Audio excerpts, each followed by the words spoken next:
ভাই 28 বছর একটা কোপাবিহীন থাকা দল যদি আমাদেরকে 19 সালে কোপা দিচ্ছি, আমরা 2020 সালে অলিম্পিক গোল্ড মেডেল জিতছি, 2013 সালে কনফেডারেশন কাপ জিতছি, 2016 সালে অলিম্পিক গোল্ড মেডেল জিতছি, এতগুলো অর্জন আমাগো 2000 সালের পর থেকে আমাদের 7টা ট্রফি।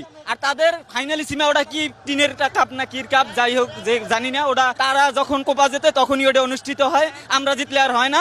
ঠিক আছে, ওটার হিসাব বাদ দিলাম। তারা 2টা কাপ জিতছে, একটা কোপা একটা বিশ্বকাপ। তারা বর্তমানে ভালো ফর্মে আছে, এটা আমরা মানি। আমাদের খারাপ সময় যাইতে আছে, ঠিক আছে, কিন্তু তারা এই 2টা কাপ জিততে যদি আমাদেরকে এই 2000 সালের পর থেকে 7টা ট্রফি আমরা জিতছি, আমাদের যদি বলে সব বাপদাদার অর্জন, তাইলে তারা কি, তাদের অর্জনটা কি? তারা তো 28 বছর আগে তাদের অর্জন সবকিছু, তাহলে তাদের অর্জনটা কি? কই আর্জেন্টিনার কোনো ভাই আছেন এই প্রশ্নের উত্তর দেবেন? এদিকে আসেন। আচ্ছা, ব্রাজিলের এই খেলা দেখে আমরা হতাশ, যেহেতু আমরা আশা করছিলাম উরুগুয়ের সাথে ব্রাজিলকে ফেভারিট ধরা হয় নাই। সবাই জানে যে উরুগুয়ে ভালো একটা শেপে আছে এবং ব্রাজিল লাস্ট 11টা ম্যাচে 3টা জয় পাইছে মাত্র। সেখানে দেখা যায় আমরা ব্রাজিলের খেলা দেখে মোটামুটি হতাশ, কিন্তু তবুও আমরা আশা রাখি প্ল্যানটিতে এখন ব্রাজিল উইন হবে। এলিসন বেকার বিশ্বকাপে হতাশ করলে আজকে আমাদের হতাশ করবে না। ভালো প্রশ্ন করছেন, 7 কবে যাবে? 7 কারা বলতে পারে? একজন জার্মানির জার্সি পরে আসুক, সে জার্মানির সাপোর্ট করে মনে প্রাণে জার্মানি, সে আমাদের 7 বলবে, আমরা তার কাছে ক্ষমা চাবো। ভাই তোর কাছে আমি 7টা খাইছি, আমি তোর কাছে মাপ চাই, তুই আমার আজীবন বল 7টা। কিন্তু এই যে আর্সেনাল জার্সি পরে আমার এসে 7টা বলবে, আমি তার 7টা কেন মানবো ভাই? আমরা নিজেরা তাদের 3 পিস পরাইছি, তারপর আমরা 3 পিস বলি, আর তারা অন্যটা নিয়ে আমাদের 7 বলে। তাদের তো আসলে লজ্জা নাই, তাদের কি বলবো? লজ্জা আছে?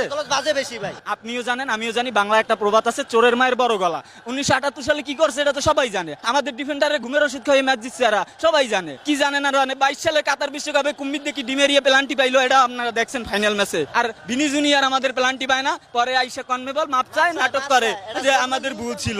অথচ আমাদের ভুল ছিল এখন বললে হইব। আমাদের পানামার সাথে খেলা পড়তো, আমরা পানামার সাথে ম্যাচটা ইজিলি উইন করতাম, কিন্তু এখন আমাদের খেলা পড়লো উরুগুয়ের সাথে, আমাদের ম্যাচটা একটু টাফ হয়ে গেল। যাক, যবুও আমাদের পানামার সাথে জিতলেও তো পরে যাই আবার সেমিফাইনাল উরুগুয়ের সাথেই দেখা হইতো। তো এখন আমরা ওই খেলাটা আগেই খেলে নিতেছি, নো টেনশন। আমরা আশা করি এখন আমরা প্ল্যানটিতে জিতে যাব। আর এই 7 আপ টেপেন আপ এগুলো বললে লাভ নাই ভাই, এগুলো এখন আর পাবলিক খায় না। এগুলোও বাপদাদার অর্জন, কারণ এটা 2014 সালে, এখন 2024 সাল, 10 বছর আগে। এগুলোও বাপদাদার অর্জন, এখন এগুলো পাবলিক খায় না। ব্রাজিল সাপোর্টার যারা আছে এরা এখন খুব সচেতন। দলের খারাপ সময় যাইতেই পারে, আমরা খারাপ সময় দলের সাপোর্টার আছি, সাথে আছি, যে সমস্যা নাই। আর মেসি কি করছে গাতো ম্যাচে দেখছেন তো, যেখানে মানে ওই যে কথা আছে না, রনে বনে জনে জঙ্গলে যেখানেই দেখিবে বড় ম্যাচে প্ল্যান্টিক মিস, সেখানেই মেসিরে খুঁজিয়া পাইবে। মানে বড় ম্যাচে প্ল্যান্টিক মিস মানেই মেসি, কোনো কথা নাই। 2016 সালের কোপা, 2022 সালে 24 সালের কোপা, বড় ম্যাচের প্ল্যান্টিক মিস মানেই মেসি। আর 3-4 ম্যাচ ধরে মেসি মানে ক্লিন শিট রাখতে আছে। আমরা আশা করি আগামী আর্জেন্টিনার ম্যাচগুলো মেসি ক্লিন শিটের ধারা অব্যাহত রাখবে। ভাই খুবই শোকাহত, বলার কিছু নেই, আসলে কিছু বলতে মনে যাচ্ছে না, মনটা অনেক খারাপ। খুব এক্সাইটেড ছিলাম যে আজকে আমরা জিতবো। আসলে আমরা হেরেছি অনেক জায়গায়, আমাদের আজকে ফিনিশিং দুর্বল ছিল, আমাদের সুপারস্টার ভিনি ছিল না।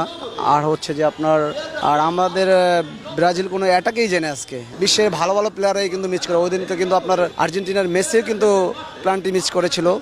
আসলে এটা লাক খারাপ ছিল, আর কিছু না। আমার হার্টে সমস্যা হয়ে গেছে আসলে, সত্যি কথা বলতে। খেলা দেখছি আর হচ্ছে মনে হয় যে নিজের ভিতরে একটু পর পেটের ভিতরে কামড় মারতেছে।